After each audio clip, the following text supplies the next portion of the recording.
আসসালামু আলাইকুম। আজ আমরা শুরু করছি সূরা আল বাকারা, আয়াত 61 থেকে 65। আইজ কুলতুম বা মুসা লান নাসবিরা লাতা আমিন ওয়াহিদিন ফাদ উ লানা রব্বাকা ইউখরিজ লানা মিম্মা তুম্বিতুল আরদু মিন বাকলিহা ওয়া কিৎসাইহা ওয়া ফুমিহা ওয়া আদাসিহা ওয়া বাসালিহা কালা আতাস্তাবদিলুনাল্লাজি হুয়া আদনা বিল্লাজি হুয়া খাইর ইহবিতু মিসরান ফা ইন্না লাকুম মাসা আলতুম ওয়া দুরিবাতা লাইহিমু ও জিল্লাতু ওয়াল মাসকানাতু ওয়া বাউ বিঘাজাবিম মিনাল্লাহ যা লিকা বি আন্নাহুম কানু ইয়াকফুরুনা বি আয়াতিল্লাহি ওয়া ইয়াকতুলুনান্না বিভিনা বিঘাইরিল হাক্ক যা লিকা বিমা শাও ওয়া কানু ইয়াতাদুন।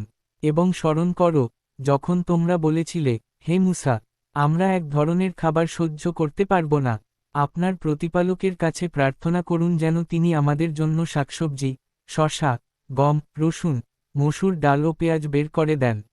মুসা বললেন, তোমরা কি উত্তম জিনিসের বদলে নিকৃষ্ট জিনিস চাও? শহরে যাও, সেখানে তোমরা যা চেয়েছ তা পাবে। আর তাদের ওপর অপমান ও দারিদ্র্য চাপিয়ে দেওয়া হল, এবং তারা আল্লাহর গজবে আক্রান্ত হল, কারণ তারা আল্লাহর আয়াত অস্বীকার করত এবং নবীদের অন্যায়ভাবে হত্যা করত। এসব তাদের অবাধ্যতা ও জুলুমের ফল। ইন্নাল্লাজিনা আমানু ওয়াল্লাজিনা হাদু ওয়ান নাসারা ওয়াস ছাবিন মান আমানা বিল্লাহি ওয়াল ইয়াউমিল আখিরি ওয়া আমিলা সালিহান ফালাহুম আজরুহুম ইন্দা রাব্বিহিম ওয়ালা খাউফুন আলাইহিম ওয়ালা হুম ইয়াহজানুন। নিশ্চয়ই যারা ঈমান এনেছে, যারা ইহুদি হয়েছে, খ্রিস্টান হয়েছে বা সাবিয়ান, যেই আল্লাহ ও পরকালের প্রতি বিশ্বাস করে এবং সৎকর্ম করে, তাদের জন্য তাদের প্রতিপালকের কাছে পুরস্কার রয়েছে। তাদের কোনো ভয় নেই এবং তারা দুঃখিত হবে না। ওয়াইউ আখাজনা মিসাকাকুম ওয়া রাফানা ফাউকাকুমুতো তুরখু মা আতাইনাকুম বিকুয়াতি ওয়াজকুরু মা ফিহিলা আল্লাকুম তাত্তাকুন।